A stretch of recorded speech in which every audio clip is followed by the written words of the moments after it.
So we are reading Adoniram Judson, Bound for Burma. Burma is a country here in Southeast Asia. It's a fairly small country. You can see it there. That's how it looked during the life of Adoniram Judson. Chapter 1. Something was wrong. 22-year-old Adoniram Judson awoke to the gentle rolling of the Packet, the three-masted schooner that was carrying him from Boston across the Atlantic Ocean to London. It was the 15th day of the voyage, and after he'd had breakfast with the captain, Adoniram planned to spend the remainder of the day in his cabin reading. He would have much preferred to sit on deck while he read, but it was mid-January 1811.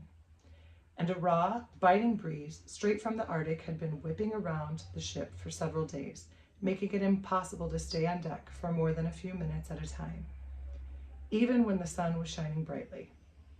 As he climbed from his bunk, Adoniram wondered whether the only other two passengers aboard, both men, would be joining him and the captain for breakfast.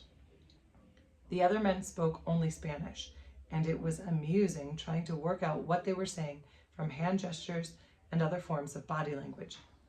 Normally, the Packet would have had 20 passengers aboard, but the ongoing war between England and France meant that only the most desperate or determined passengers risked crossing the Atlantic Ocean these days, especially aboard a British ship. As a passenger, Adoniram fit the latter category. He was determined to get to London and meet with the leaders of the London Missionary Society. He had been sent out on behalf of the newly formed Congregational Church Missionary Society, or American Board as it was called, to ask the London Society for money and support so that the fledgling mission could send out the first group of American foreign missionaries. If all went well, Adoniram and the other three missionaries waiting in New England for his return could all be in East Asia by Christmas. As he splashed some water on his face, Adoniram noticed that something was wrong. Instead of the gentle creaking of the hull of the Packet, he heard the sound of feet pounding across the deck above him.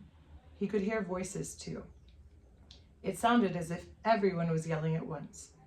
Pulling his pants and jacket on, Adoniram quickly made his way up on deck to investigate. Once on deck, he saw what all the fuss was. A French ship, its sails billowing in the stiff breeze, was skimming across the water towards them. In response, the crew were darting about the deck, hoisting sails and tightening halyards as the captain and first mate barked orders. As he yelled, the captain spun the wheel of the Packet, trying to maneuver the ship to take maximum advantage of the wind. "A privateer!" yelled the captain when he spotted Adoniram. "She's armed to the gunwales, and we're trying to outrun her." Within a few minutes, Adoniram realized that despite the crew's frenzied effort, the French ship was still gaining on them. Adoniram had heard about French privateers and the way they plundered British ships. He had also heard horror stories of the end some sailors had met at the hands of privateers. Now that it seemed certain that the Packet would be overrun by the French ship, he wondered what his end would be. He was an American, and he hoped that that would protect him. But he knew that it probably wouldn't protect his belongings from being looted. That thought spurred him to race to his cabin. Just as Adoniram finished stuffing his 3 Bibles, one in English, one in Hebrew, and one in Latin, and his fiancée's last letter to him into a cloth bag, 2 French sailors burst into the cabin. Adoniram turned, shocked at how fast the French privateers had overtaken and overrun the Packet. When he had left the deck, the French ship was at least 100 yards behind them. Now, apparently, the privateers had boarded the Packet and taken complete control. With gestures, Adoniram was ordered up on deck.